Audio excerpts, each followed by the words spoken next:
Hello મિત્રો, એચજે education વર્લ્ડની અંદર આપ સર્વેનું સ્વાગત છે. મિત્રો, આજના લેક્ચરની અંદર આપણે છે એ મધ્યસ્થની ખૂટતી આવૃત્તિ બોર્ડની અંદર પૂછવામાં આવતો પ્રશ્ન છે ને, ટાટ સેકન્ડરી માટે પણ ખૂબ અગત્યનો છે. એમના વિશે આજે આપણે લેક્ચરમાં ચર્ચા કરવી છે. મિત્રો, મધ્યસ્થની વાત આપણે છે અહીંયા કરીએ છીએ તો મધ્યસ્થ માટે એક રકમ આપણને આપવામાં આવી છે. માહિતીનો મધ્યસ્થ 525 છે. મધ્યસ્થ આપણને આપી દેવામાં આવ્યો છે. મિત્રો, કુલ આવૃત્તિ 100 છે. તો x અને y ના મૂલ્યો આપણે શોધવાના છે. મિત્રો, યાદ છે જ્યારે મધ્યસ્થ શોધવાનો હોય ત્યારે આપણે સંચય આવૃત્તિ થી ઓછા પ્રકારની અથવા થી વધુ પ્રકારની માહિતી છે એ આપણને આપવામાં આવતી હોય છે, એને આપણે ગોતવી પણ પડે છે. તો સંચય આવૃત્તિ CF છે એ સૌપ્રથમ આપણે અહીંયા ગોતવાનો પ્રયત્ન કરીએ છીએ. મિત્રો, શું હોય છે તો કે પહેલો વર્ગ જે છે એ એઝ યુઝ્યુઅલ છે, આ આવૃત્તિ આપણે લખવાની હોય છે. ત્યારબાદ તેમાં પહેલી આવૃત્તિમાં બીજી આવૃત્તિ ઉમેરવાની, એટલે 2 માં 5 ઉમેરીએ એટલે કેટલા થાય તો કે 7 થાય. બરોબર છે મિત્રો. હવે 7 માં x ઉમેરીએ એટલે કેટલા થશે તો કે 7 + x. પાછળ રાખું છું, બરોબર ને? શું કર્યું તો કે 2 માં 5 ઉમેરો એટલે થાય 7. હવે 7 ની અંદર તમે x ઉમેરો એટલે થશે 7 + x. હવે 7 + x માં 12 ઉમેરીએ, બરોબર છે? 7 + x ની અંદર 12 ઉમેરે 12 ને 7 19 + x થશે, બરોબર છે? હવે 19 ની અંદર 17 ઉમેરવાના છે, 19 ને 20, બરોબર છે મિત્રો? 19 માં 17 ઉમેરવાના છે, 19 ને 7 થાય 26, 26 ને 10 36 + x, 36 + x. મિત્રો, સાથે સાથે લેતા જવાના છે. હવે તેમાં 20 ઉમેરો કરીએ તો 36 ને 20 56 થાય, 56 + x થશે. હવે એમની અંદર નવી કિંમત છે y, તો અહીંયા લખવાનું મિત્રો 56 + x + y, બરોબર? હવે એમની અંદર છે 9 ઉમેરીએ, કેટલા ઉમેરવાના છે? 56 માં 9 તો 56 ને 4 60, 60 ને 5 65 x + y. ઓકે મિત્રો. હવે એમની અંદર છે 7 ઉમેરવાના છે, 65 ને 5 70 ને 2 72 + x + y. નેક્સ્ટ છેલ્લી આવૃત્તિ આપણને આપે છે 72 ને 4 76 76 + x + y. આ આવૃત્તિ છે આપણને મળે છે. મિત્રો, ટોટલ આવૃત્તિ આપણને 100 આપી છે, પણ અહીંયા મળે કેટલી? 76 + x + y પ્રાપ્ત થાય છે, બરોબર છે મિત્રો? તો અહીંયા ટોટલ આવૃત્તિ આપણને 100 આપેલી છે, પણ એ થતી નથી. તેના માટે શું? તો x અને y ની કિંમત ગોતવા માટે આપણે કંઈક આવું કરવું પડે કે ભાઈ કુલ આવૃત્તિ 100 બરાબર 76 + x + y. હવે આમને બાદ કરીએ તો 100 માંથી છે એ 76 બાદ કરવાના થાય, બરાબર x + y. તો કેટલા આવશે તો કે ભાઈ x + y બરાબર 76 છે એ 100 માંથી બાદ કરો તો જવાબ આવે 24. એટલે આ બંનેના અંકોનો સરવાળો છે એ આપણને 24 પ્રાપ્ત થાય. કોઈ પણ બે કિંમતો છે એ હોઈ શકે છે, બરોબર છે? એમની અંદર હવે આગળ વધીએ તો આપણે જુદી જુદી માહિતી છે આપેલી છે. સૌપ્રથમ આપણે મધ્યસ્થ આપેલો છે એની માહિતી લઈએ. તો મધ્યસ્થ અહીંયા આપણને આપેલો છે. આ તો મધ્યસ્થ વર્ગ મારે ગોતવો પડે, લખવો પડે ને મિત્રો, મધ્યસ્થ વર્ગ. તો મધ્યસ્થ વર્ગ અહીંયા કઈ ગોતવાનો થાય 500 અને 600 ની વચ્ચે આવે તો મધ્યસ્થ વર્ગ મારો આ બને, બરોબર છે? મધ્યસ્થ વર્ગ શું બનશે તો કે ભાઈ મધ્યસ્થ વર્ગ છે એ આપણો 500 થી 600 બનશે. ડેટા એકવાર જોઈ લઈએ છીએ કે ભાઈ મધ્યસ્થ આપણને આપ્યો છે 525, બરોબર છે? મધ્યસ્થ વર્ગ આપ્યો છે, એની ઉપરથી આપણને અધર સીમા મળે 500, બરોબર છે? ત્યારબાદ આવૃત્તિ મારે લેવાની હોય તો મધ્યસ્થ વર્ગની આવૃત્તિ છે 20, તો આવૃત્તિ મારે કેટલી લેવાની થાય?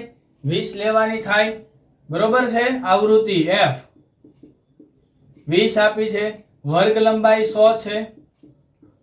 હવે n/2 મારે ગોતવું પડે, તો n બરાબર 100 છે, તો n/2 એટલે કેટલા આવશે? 50 છે, મને અવેલેબલ થાય છે. હવે ખાસ સંચય આવૃત્તિ મિત્રો, મધ્યસ્થ વર્ગની ઉપરના વર્ગની જે આવૃત્તિ હોય તેને આપણે સંચય આવૃત્તિ તરીકે લઈશું 36 પ્લસ x. આ આપણું ડેટા કલેક્શન છે તૈયાર થઈ ગયું મિત્રો. હવે આમને આપણે માત્ર સૂત્રની અંદર કિંમતો મૂકી અને દાખલો ગણવાનો બાકી રહી છે. ચાલો એમને ગણવાનો પ્રયત્ન કરીએ છીએ. બરોબર છે, તો સૂત્ર અહીંયા લખું છું m બરાબર l plus n/2 minus cf છેદમાં f ઇન્ટુ h. આ રીતે કંઈક માહિતી છે મિત્રો. મધ્યસ્થ આપણને 525 આપેલો છે. બરોબર છે, 525 આપણને આપેલા છે. બરાબર 500 ડેટા મૂકવાના છે. n/2 છે આપણી પાસે 50 માઇનસ, હવે અહીંયા કૌંસમાં લખવું પડશે મિત્રો, 36 પ્લસ x 36 પ્લસ x ના છેદમાં આપણી આવૃત્તિ છે 20 અને વર્ગ લંબાઈ કેટલી છે 100 છે. બરોબર ને મિત્રો? તો આ પ્રમાણે છે ડેટા કલેક્શન કર્યા બાદ આપણે કિંમતો લખી શકીએ છીએ. હવે મિત્રો આપણે સાદુરૂપ આપવાનું રહે. આપણે આ ડેટા કલેક્શન છે એ ખાસ આપણે ધ્યાનમાં રાખવાનું, જેના કારણે શું થાય તો કે કિંમતો વારંવાર જોવી ન પડે, એટલા માટે ડેટા કલેક્શન આપણે કરતા હોય. આ અમને બાદ કરીએ તો કેટલા વધે તો કે ભાઈ 25 વધે. બાદ કરો એટલે એકવાર લખીએ પણ ખરા. બરોબર ને? 525 માઇનસ 500 બરાબર 50 minus 36 minus plus minus x. મિત્રો અહીંયા બહુ બધા ભૂલ કરતા હોય, જે આપણે કરવાની છે નહીં. ગુણાકારમાં 100 છે વર્ગ લંબાઈ. બરોબર છે? 525 માંથી 500 બાદ કરીએ એટલે અહીંયા વધે 25 બરાબર. 50 માંથી 36 બાદ કરો કેટલા વધે 14 માઇનસ x 20 50 100 એટલે કેટલા વધ્યા 5. બરોબર ને? હવે થોડુંક અહીંયા એનાલિસિસ કરીએ તો કે ભાઈ 25 અહીં પાસે 25 બરાબર 14 50 70 માઇનસ 5x. મિત્રો ગુણાકાર કર્યો બંનેનો. બરોબર છે? હવે 25 ને આ તરફ લઈ જાવ અને 5x ને હું આ તરફ લઈ આવું છું. બરોબર છે? તો અહીંયા ધ્યાન આપજો ખાસ. શું કરું છું તો કે હવે ધ્યાન રાખજો અહીંયા, તેથી 5x ને હું આ તરફ લાવું એટલે પ્લસ થતા રહે. બરાબર 70 25 પ્લસ છે એ માઇનસ થઈ જાય. બરોબર છે? તેથી 5x બરાબર 70 માંથી 25 છે એ બાદ કરવાના છે મિત્રો. કેટલા વધે વિચારો? કેટલા વધશે એ તમારે જોવાનું છે. ગુણાકાર કર્યો એ ખ્યાલ તમને સરસ રીતે આવી ગયો છે. બરોબર છે? 70 માંથી 20 બાદ કરો એટલે 50 વધે, 45 થાય કે નહીં? 45 ને 5 50, 50 ને 20 70. હવે x બરાબર 45 ના છેદમાં 5. તેથી x બરાબર કેટલા મળે 9 5 45. ઓકે, x ની કિંમત આપણે ફાઇન્ડ આઉટ કરી લીધી મિત્રો. હવે આપણે છે શું કરવાનું છે તો કે અહીંયા જે આપણે મળ્યું છે એમની અંદર આપણે કિંમતો મૂકવાની બાકી રહે છે. એમની અંદર કિંમતો મૂકીએ એટલે આપણો જવાબ તૈયાર થઈ જાય. બરોબર છે? જો અહીંયા પણ આપણે એને કાઉન્ટ કરી દઈએ છીએ કે ભાઈ x પ્લસ y બરાબર 24 માં x બરાબર 9 મૂકતા. બરોબર ને? તો x ની કિંમત આપણને અહીંયા લખીએ છીએ. x ની કિંમત આપણને મળી 9, y ની કિંમત આપણે ગોતવી છે. બરાબર કેટલા છે 24. તો y બરાબર 24 માઇનસ 9, તો y બરાબર આપણને મળે છે 15. 15 ને 9 24, તો y ની કિંમત પણ આપણને અહીંયા અવેલેબલ થઈ ગઈ છે મિત્રો. તો આ રીતના દાખલા ખૂટતી આવૃત્તિમાં જ્યારે મધ્યસ્થની પૂછે તમને આપ સરસ રીતે છે એ સમજાયો હશે. હવે સ્વાધ્યાયના દાખલા ઉપર આપણે જવાનો પ્રયત્ન કરીએ છીએ. સરસ રીતે એક વખત તમે મેથડ ઉપર નજર કરી શકો છો.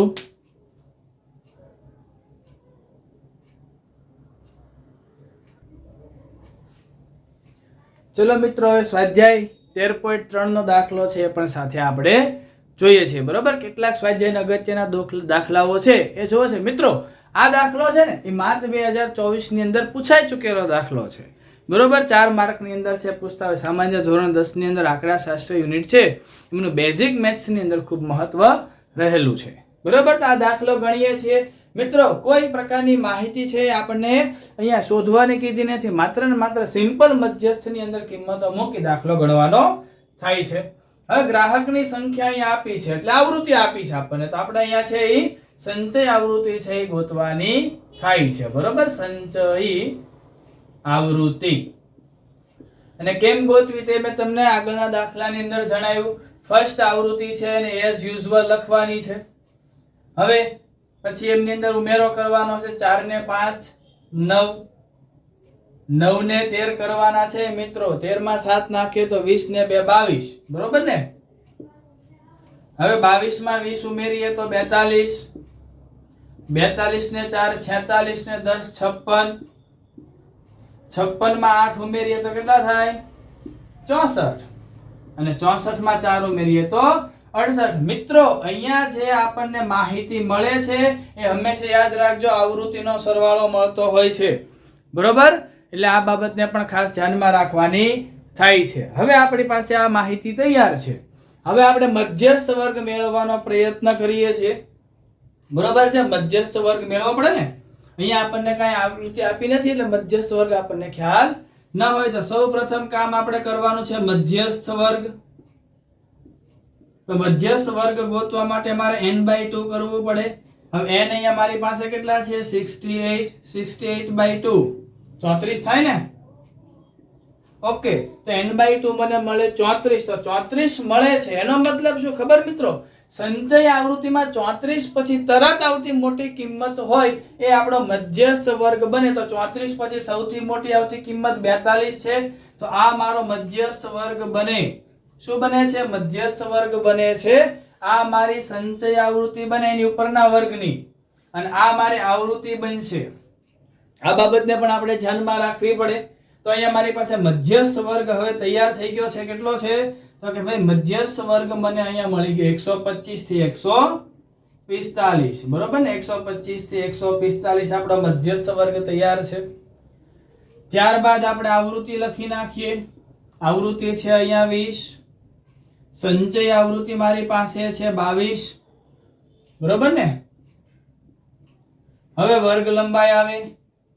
વર્ગ લંબાઈ કેટલી? તો કે ભાઈ 85 માંથી 65 બાદ કરો તો 20 આવે. બરોબર, ઓકે છે. ઓકે, બાકી રહ્યું આવૃત્તિ આવી ગઈ, સંચય આવૃત્તિ આવી ગઈ. હવે સૂત્રની અંદર કિંમતો મૂકવાની છે. મધ્યસ્થ m બરાબર અધઃ સીમા l પ્લસ અધઃ સીમા લખવાની રહીને મિત્રો l 125 છે. બરોબર, l પ્લસ કૌંસમાં n/2 માઈનસ સંચય આવૃત્તિ cf એના છેદમાં f ગુણ્યા h. ઓકે, ચલો કિંમતો મૂકીએ. અધઃ સીમા આપણી પાસે અહીંયા મળેલી છે. અધઃ સીમા 125 છે. 125 પ્લસ કૌંસમાં n/2 કરીએ તો n/2 મારી પાસે 34 તૈયાર છે એટલે મારે સીધા લખવાના રહે. cf છે 22. બરોબર, હવે આવૃત્તિ જે છે એ કેટલી છે? 20. અને વર્ગ લંબાઈ મિત્રો આપણી પાસે છે 20. તમે કોઈ પણ ને બાદ કરશો બધી જગ્યાએ વર્ગ લંબાઈ એક સમાન આવે છે. ધોરણ 10 ની અંદર સમાન વર્ગ લંબાઈના દાખલા આવે છે. કોઈક જગ્યાએ અસતત માહિતી હોય તો તેને સતતમાં પુનરાવર્તિત કરવી પડતી હોય છે. ઓકે છે મિત્રો. હવે આમની અંદર વાત કરીએ આગળ. તો 125 પ્લસ 34 માંથી 22 છે એ બાદ કરવાના થાય. તો 22 બાદ કરીએ એટલે 4 માંથી 2 જાય કેટલા વધે? 2. ટોટલ વધે 12. હવે અહીંયા 20 તો કેન્સલ થઈ ગયા ને. આ 20 છે ને આ 20 તો કેન્સલ થઈ ગયા. તો અહીંયા આપણે કેટલો જવાબ આવશે? 125 ને 2 27, 137 છે એ આપણને મધ્યસ્થ છે એ અવેલેબલ થાય છે. મિત્રો એકદમ સરસ મજાનો સરળ પ્રકારનો દાખલો છે એ આપણને અહીંયા આપવામાં આવ્યો હતો. બરાબર, જવાબ શું મળ્યો? 137 એકમ. બરાબર, જે રકમ કીધી હતી એ માસિક વપરાશ વાળા છે. મધ્ય સ્થળ કેટલો મળ્યો? 137. ઓકે, તો આ આપણો જવાબ છે એ તૈયાર થઈ ગયો છે ને. મસ્ત મજાના એકદમ સરળ પ્રકારના દાખલા. ચાલો આવો છે આગળનો દાખલા નંબર 2 છે એ જોવાનો પ્રયત્ન કરીએ છીએ.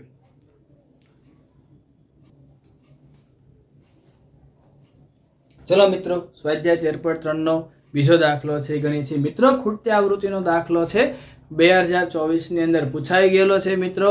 ખૂટતી આવૃત્તિના દાખલાઓ છે ટાટ સેકન્ડરી માટે અગત્યના બની રહેવાના છે, જ્યારે ધોરણ 10 ના વિદ્યાર્થીઓ માટે તો ખૂબ અગત્યના છે મિત્રો. અહીંયા આપણને છે એ વર્ગ અંતરાલ આપેલા છે, આપેલ માહિતીનો મધ્યસ્થ. મિત્રો ખૂટતી આવૃત્તિ હોય ને, બરોબર છે, ત્યારે હંમેશા માટે યાદ રાખજો મધ્યસ્થ હશે, મધ્યક હશે કે બહુલક હશે એ આપણને આપી દીધેલા હશે ને આપણે x અને y ની કિંમતો છે એ શોધવાની રહેતી હોય છે. તો સૌપ્રથમ આમની અંદર છે આપણે સંચય આવૃત્તિ ગોતવાનો પ્રયત્ન કરીએ છીએ, બરોબર છે. તો અહીંયા પહેલી આવૃત્તિ એઝ યુઝ્યુઅલ 5 તરીકે લખવાની, બીજી આવૃત્તિ છે ઉમેરવાની થાય તો કે ભાઈ x + 5, ત્રીજી આવૃત્તિ ઉમેરીએ તો x + 5 ને 20 કેટલા થશે 25. ત્યારબાદ છે એ x + 25 માં 15 ઉમેર તો 25 ને 5 30 ને 40, x + y + 40.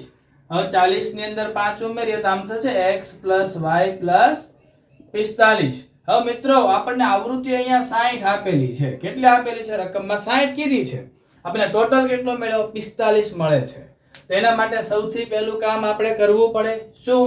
તો કે ભાઈ કુલ આવૃત્તિ આપી છે આપણને 60, પણ આપણને મળે છે x + y = 45. હવે 45 ને આ તરફ લઈ આવીએ એટલે આપણને કંઈક આવું મળે x + y = 60 - 45. તો x + y 60 માંથી 45 બાદ કરે તો x + y ની કિંમત આપણને મળે 15. એટલે એટલું પાકું થઈ જાય x અને y નો સરવાળો છે એ 15 થતો હશે. આપણે જવાબ લઈ આવીએ ત્યારે આપણને ખ્યાલ આવે કે 15 થતું હોવું જોઈએ, તો આપણો દાખલો સાચો છે, બરોબર. ચલો હવે આગળ વધીએ છીએ. એમના માટે સૌપ્રથમ આપણે શું કામ કરવું પડે તો કે મધ્યસ્થ 28.5 આપ્યો છે, તો આમાં 28.5 ક્યાં આવે છે એ ગોતવાનું થાય. 20 થી 30 માં આવે કે નહીં, બરોબર ને? તો આપણો મધ્યસ્થ વર્ગ કયો બને? આ બને મધ્યસ્થ વર્ગ, આ બની જાય, બરોબર. તો અહીંયા હવે સીધું લખું છું મધ્યસ્થ વર્ગ. મધ્યસ્થ વર્ગ કેટલો આવશે 20 થી 30. હવે આ મધ્યસ્થ વર્ગ મળે છે એટલે મિત્રો અધર સીમા મળી જાય 20, બરોબર ને? આવૃત્તિ મળી જાય 20. વાત છે આવૃત્તિ f કેટલી છે 20. વર્ગ લંબાઈ આપણે લખીએ તો મિત્રો 10 વર્ગ લંબાઈ અહીંયા દેખાય છે, બરોબર ને? ત્યારબાદ n/2 જોઈએ તો n/2 અહીંયા કરી દઈએ. n/2 માટે 60/2 એટલે કેટલા થશે 30, બરોબર ને? હવે તો એક વસ્તુ બાકી રહી. શું બાકી રહ્યું? તો કે ભાઈ સંચય આવૃત્તિ. તો મિત્રો સંચય આવૃત્તિ આ બનશે. મધ્યસ્થ વર્ગની ઉપરની આવૃત્તિ હોય અને આપણે સંચય આવૃત્તિ તરીકે ઓળખીએ છીએ. એમને અહીંયા લખી દઈએ CF = x + 5. આ આપણી પાસે ડેટા તમામ પ્રકારનો તૈયાર થઈ ગયો. હવે આપણે દાખલાની અંદર કિંમતો મૂકીએ તો કે ભાઈ મધ્યસ્થ બરાબર L + n/2 - CF/f * h. મધ્યસ્થ આપ્યો છે 28.5 બરાબર L કેટલા છે 20 પ્લસ n/2 છે આપણી પાસે 30 માઈનસ મિત્રો અહીંયા કૌંસમાં લખવાનું x + 5 છેદમાં f આપણી પાસે છે 20 અને અહીંયા કેટલા છે 10, બરોબર. હવે 28.5 છે એમાંથી 20 બાદ કરીએ તો મિત્રો કેટલા વધે 8.5 વધે. એક સ્ટેપ કેન્સલ કરું અને સીધો આગળ ચાલુ છું, બરોબર છે 8.5 વધે. હવે 30 માઈનસ x માઈનસ 5 થાય, બરોબર. અહીંયા છે કેન્સલ થશે 10 દુ 20 થઈ ગયા. અહીંયા છેદમાં 2 લખી દઈએ, બરોબર ને? હવે 8.5 ગુણ્યા 2 આને અપ લઈ જાઉં છું, બરાબર. હવે 30 માંથી 5 બાદ કરીએ, 30 માંથી 5 બાદ કરીએ કેટલા વધે 25 વધે -x, ઓકે ને? હવે જો 8.5 ગુણ્યા 2 એટલે 17 થાય, 25 માઈનસ x રે. હવે 25 ને હું એમ રાખું, 17 ને આમ લઈ જાઉં અને x ને આ તરફ લઈ આવું છું, બરોબર. તો આવું કંઈક થશે. x બરાબર માઇનસ હતા પ્લસ થઈ ગયા 25 માઇનસ 17 થાય તો x બરાબર કેટલા વધે 25 માંથી 17 જાય x બરાબર 8 મળ્યા મને. વાહ, x મળી ગયો. હવે કિંમત મૂકવાની રહે ને. x plus y બરાબર 15 માં x બરાબર 8 મૂકતા ચલો મૂકી દઈએ 8 plus y બરાબર 15 y બરાબર 15 minus 8 તો y બરાબર કેટલા આવ્યા y બરાબર કેટલા આવશે 15 માંથી 8 બાદ કરવાના છે માત્ર 7 આવે. જેવો આપણને x અને y બંને જવાબ તરીકે મળી ગયા છે ને. એકદમ સરળ મિત્રો. એક વખત રીત શીખી જાય એટલે આપણા માટે દાખલાઓ તમામ છે ખૂબ સરળ સરળ સરળ બની જતા હોય છે. મજા આવી ને? તો બસ આજના લેક્ચરની અંદર આટલું રાખીએ છીએ. આગળના લેક્ચરની અંદર હવે આપણે નવા જ અંદાજમાં નવા જ ટોપિક સાથે છે મળવાના છીએ. બરોબર છે? Okay, thank you. આપણી ચેનલ પર નવા હોય તો સબસ્ક્રાઇબ કરવાનું ભૂલવાનું નથી. બરોબર ને?